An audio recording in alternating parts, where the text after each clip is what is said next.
Det sidste snapshot, det er Otto Andersen, administrerende direktør i Kraftværk, der vil snakke om, hvordan man kan bruge kundeorientering som vækstmiddel.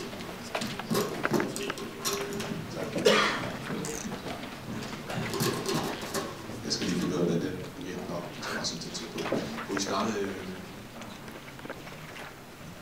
Der går en side på den. Hej alle sammen, jeg hedder Otto Andersen, jeg kommer fra firmaet i Kraftværk. Vi skal prøve at se, om vi kan holde os på 7 minutter i dag, så jeg bruger 40 sekunder på mit indlæg her. I Kraftværk, der har vi et logo, der hedder, ligesom, at det skal være let at blive kunde hos os, det skal være let at være kunde hos os. Det vil sige, vi har faktisk vokset de sidste 10 år fra 1 person til 70 mennesker gennem at lave relationsbaseret salg, gennem at levere det, vi har lovet, gennem at være nemmere at samarbejde med.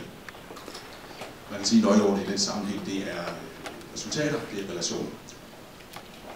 Vi kunne godt have brugt vores 7 minutter nu til at stå og lovprise og stå og tale om, hvad vi er rigtig gode til. Det vi har valgt at gøre i stedet, det er at kigge på det research, der er lavet forud for eventet i dag, og se, at der er rigtig mange af jer, der interesserer jer for kunder, kunderelationer, loyalitet osv. Derfor så har vi spurgt Mikkel Kornved fra Loyalty Group, om han kunne komme og holde et indlæg.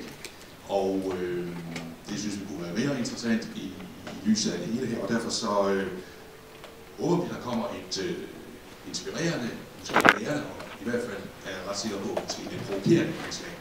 Jeg tror, det var mit 40 sekunder, og det var til dig. Tak for det, og vi er faktisk allerede lidt i gang her. Kan jeg få lov at komme en engelsk tilbage på den her? Sådan her. Mit navn er Mikkel Kornved, jeg kommer fra virksomheden Loyalty Group, og ganske kort, for det er mig, der har fået de sidste officielle 6 minutter og 20 sekunder, så vi skal prøve at gøre vold på os selv for at nå det. Der er i hvert fald sat timer på, så den skulle gerne holde den. Udgangspunktet er, at vi har de sidste 20 år beskæftiget os alene med at hjælpe virksomheders ledelse med at tjene flere penge på deres eksisterende kunder gennem øget kundeorientering. Så det er alt, hvad vi beskæftiger os med her. Men det her det er ikke en lovprisning, hverken af Loyalty Group eller for den sags skyld af Kraftværk. Udgangspunktet er faktisk, at vi vil gerne give jer en smule inspiration. Så planen for det her er, at vi vil gerne have en lille håndsoprækning fra jeres vedkommende. Så en øvelse, en lille markedsundersøgelse kan vi lige prøve at gennemføre her. Jeg kommer til at stille jer 3 spørgsmål. Jeg vil gerne bede om lige hurtigt at række hånden op, hvis ellers I mener, at I kan svare sådan nogenlunde bekræftende på det her. Første spørgsmål. Min virksomhed har fokus på kundeorientering. Må lige se nogle hænder? Det var heldigvis de fleste. Det lyder rigtig, rigtig godt. Ellers så burde de måske heller ikke være her i dag. Næste spørgsmål går på, i hvilken grad gennemfører jeres virksomhed kundeundersøgelser? Prøv at se en gang. I samler altså virksomheder information fra jer, det er fint. Hvis den er sådan cirka, så er det sådan, som de fleste andre kan jeg afsløre om lidt. Sidste spørgsmål. Den viden, I opsamler fra jeres kunder, er det rent faktisk en viden, som I aktivt anvender til at implementere initiativer i jeres dagligdag? Altså omsætter I de resultater til noget konkret? Hænderne er færre, vi er nok nede på en 10-15% nu eller noget af den stil her. Men det er trods alt relativt ægte og ærligt, fordi den sørgelige nyhed, som jeg kan afsløre over for jer, det er, at når man spørger virksomheder, så siger ca. 95% af dem, at de er kundeorienterede, og de lytter til deres kunder. Så snart man begynder at kratte lidt i overfladen og kigge på, hvad de rent faktisk bruger den viden til, så er det ikke særlig meget. Kun ca. 10% af virksomhederne, de implementerer rent faktisk konkrete initiativer på basis af det, de taler med kunderne omkring. Og kun 5% fortæller faktisk også deres kunder om det. De her sidste 5 minutter, det skal være ren inspiration til jer i dag. Det var i hvert fald planen, og muligvis en lille smule provokation, fordi I er nødt til at flytte jer. Der er simpelthen behov for, at der skal ske noget andet og mere end tidligere. Første advarsel i den sammenhæng er, der er ingen quick fixes, når det kommer til kundeorientering. Det her det er ikke noget, som salg og marketing alene bare lige fikser som en kampagne eller som månedens projekt. Det her det er noget, der hænger ved over tid.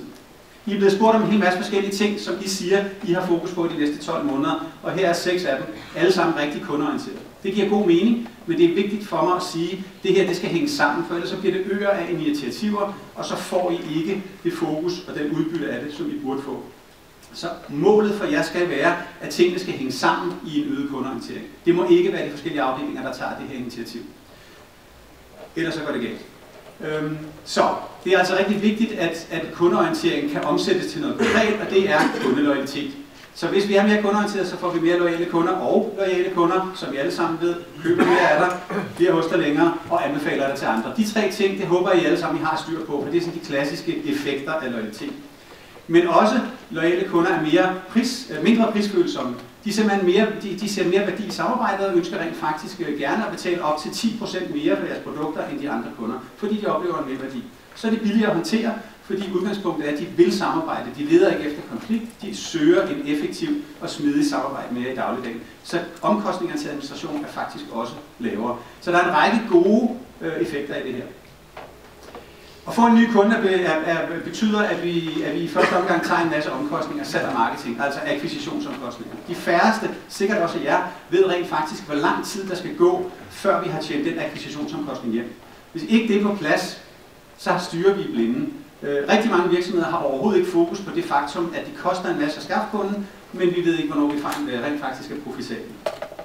Kotler gjorde det for en del år siden efterhånden, at han introducerede den her simple 80-20-regel også på ideen om, at 20% af en virksomheds kunder står for ca. 80% af indtjeningen. Det han også sagde, men som ikke er lige så kendt, det er, at gennemsnitligt omkring 30% af en virksomheds kunder rent faktisk er tabsgivende. I er nødt til at sørge for at have fokus på, hvad er det for nogle kunder, der i dag ikke er lønsomme. Finde ud af, om vi rent faktisk kan gøre noget ved det, og gøre det. Alternativt sørg for at skille af med de kunder. De trækker simpelthen gennemsnittet ned. Derfor vil vi gerne introducere ideen omkring loyalitet, og det vi plejer at sige, det er, at de fleste virksomheders 2014-budget er baseret på 2013 resultatet gange med en faktor 1,1 eller andet. Det er ikke den rigtige måde at drive virksomhed på alene. Du er nødt til at have et eller andet, der kigger fremad. Det er ligesom kaptajnen, der sejler, styrer sit skib alene på basis af kølvandet. Så fokus er loyalitet. Vi skal have en radar, som fortæller os noget om, hvordan kunderne de rent faktisk fokuserer på det. Her er der eksempler på loyalitetsklassificeringer, og det er sådan set ligegyldigt, om man bruger den ene eller den anden. Så længe vi snakker om nogle røde, gule, grønne kunder, så kan alle være med. Og det, der er vigtigt for jer at få dokumenteret, det er effekten af det her. Her er der 75.000 danskere, der har svaret på en masse forskellige spørgsmål. Her kan I se på forskellen af villighed til at ville genkøbe, alt efter om man er rød, gul eller grøn. Jeres billede, jeres kunder er sammensat af røde og gule og grønne kunder. Spørgsmålet er, hvor mange røde kunder har I, og hvad har I faktisk tænkt jer at gøre ved det? I hvert fald så har vi sat et meget stort internationalt interviewprojekt i gang. Vi har simpelthen interviewet og er i fuld gang med at interviewe en masse store internationale succesfulde virksomheder og finde ud af, hvad er den genetiske kode for det. Her er der 6 punkter.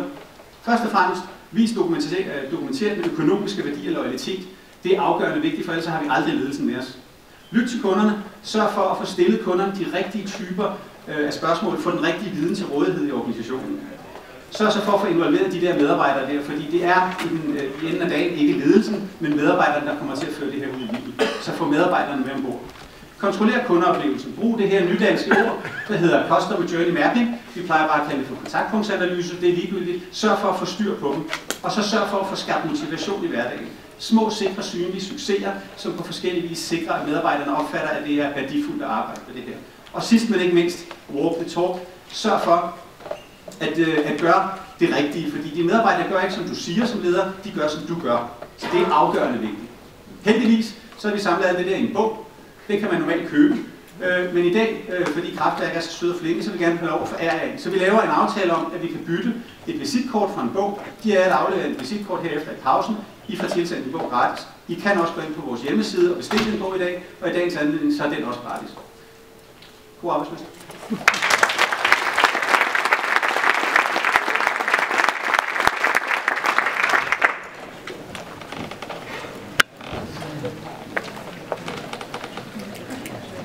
Okay, tusind tak til alle tre.